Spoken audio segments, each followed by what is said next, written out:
Días, mi nombre es Jorge Humberto Valencia. Este es un trabajo presentado para el curso de contratación pública en su fase 4 y es presentado por Lina Betancourt, Gerlan Alfredo Gómez, Isabel Salazar y quienes habla Jorge Humberto Valencia. Nuestro grupo es el 101.001.121 y este trabajo es presentado a la doctora y tutora Lucía Margarita Salgado.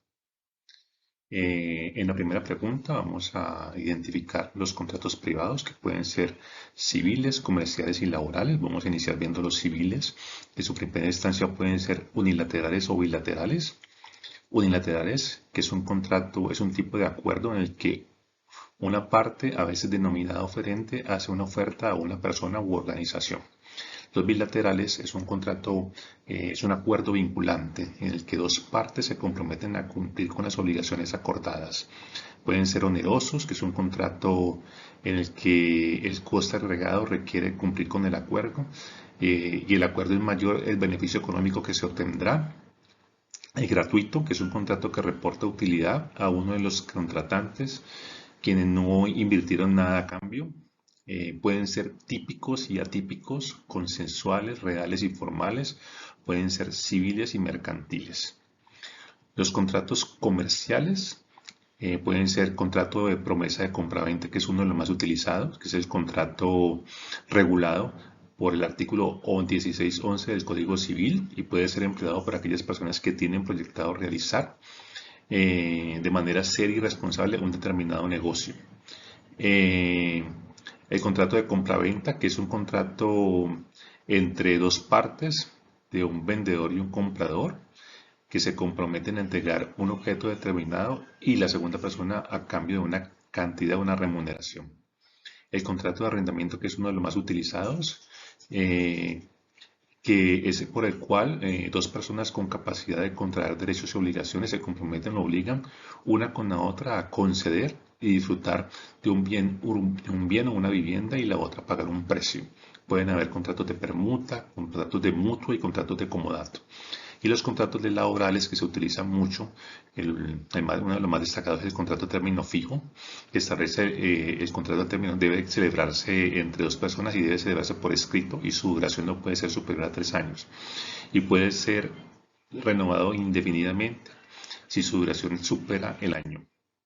El contrato a término indefinido, que es un contrato de trabajo que puede celebrarse por tiempo indefinido, y ese contrato tiene una vigencia mientras subsista en la causa. Pueden haber contratos por obra de labor, contratos ocasionales de trabajo, contrato civil o por prestación de servicios, que también se utiliza y se celebra de manera bilateral en una empresa natural o jurídica especializada en alguna de labor precisa. La remuneración se acuerda entre las partes y no genera ninguna obligación ni se obliga a pagar prestaciones. Y el contrato de aprendizaje, que es una forma especial de vinculación de una empresa, ya que no se considera un contrato vinculante.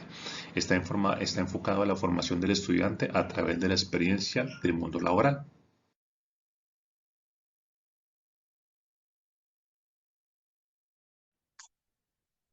Buenas tardes, mucho gusto. Mi nombre es Alfredo Gómez. El día de hoy vamos a hablar sobre las consecuencias que se producen por el incumplimiento de los contratos privados en Colombia.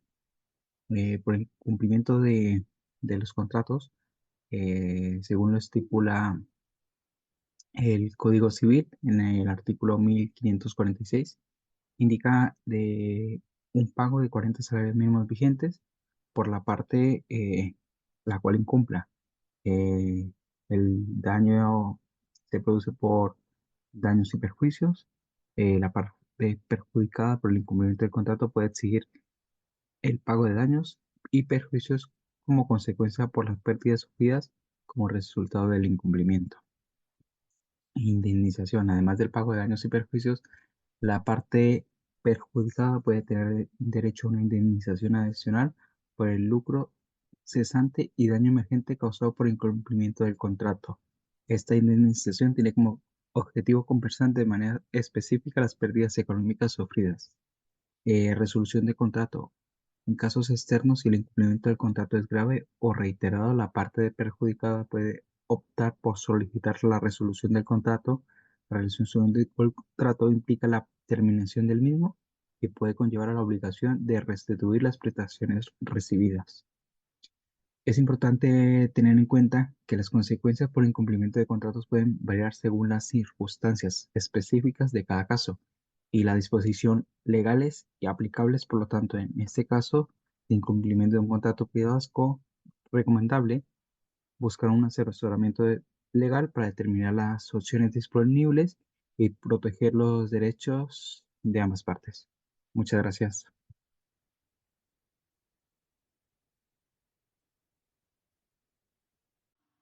Bueno, mi nombre es Lina Betancourt y voy a hablar sobre los principios que se aplican dentro de los contratos privados.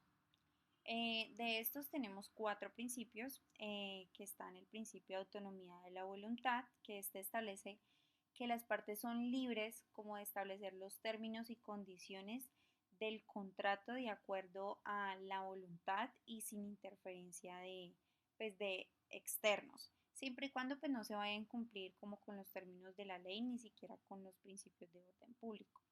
Tenemos también el principio del cumplimiento de las obligaciones, que como le indica su nombre, este establece que las partes están obligadas a cumplir como con las obligaciones asumidas que están estipuladas dentro del contrato. Tenemos el principio de buena fe y de lealtad contractual. Este habla de que las partes deben actuar de manera honesta, leal, justa, en todas las etapas del contrato, desde su formación hasta su ejecución. Y por último tenemos el principio de legalidad y de orden público, en el que se establece que pues, los contratos deben cumplir con la ley y los principios de orden público para ser validados y que sean vinculantes. Gracias. Muy buen día, mi nombre es Isabel Salazar Arredondo y yo voy a hablar sobre las diferencias entre lucro cesante y daño emergente. ¿Qué es el daño emergente? Nos referimos a él como un daño real y efectivo que ha sufrido la víctima como consecuencia del hecho dañoso. Representa la pérdida patrimonial sufrida, es decir, el costo de reparar o reponer el bien dañado, las ganancias dejadas de percibir durante el periodo de reparación. Esto se calcula con base en hechos concretos y demostrables. Ahora, ¿qué es el lucro cesante? Esto nos hacemos referencias a las ganancias o beneficios que la víctima ha dejado de obtener como consecuencia del hecho dañoso. Se calcula con base en las presunciones y estimaciones tomando en cuenta factores como la actividad económica de la víctima, sus ingresos históricos, las tendencias del mercado. Ahora vamos a hablar qué es la responsabilidad civil contractual y la extracontractual. La responsabilidad civil contractual surge al incumplimiento de un contrato entre dos o más partes.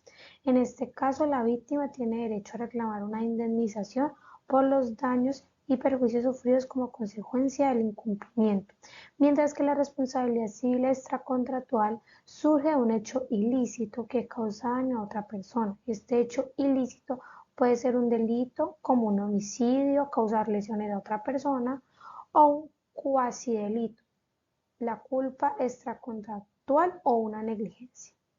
Muchas gracias.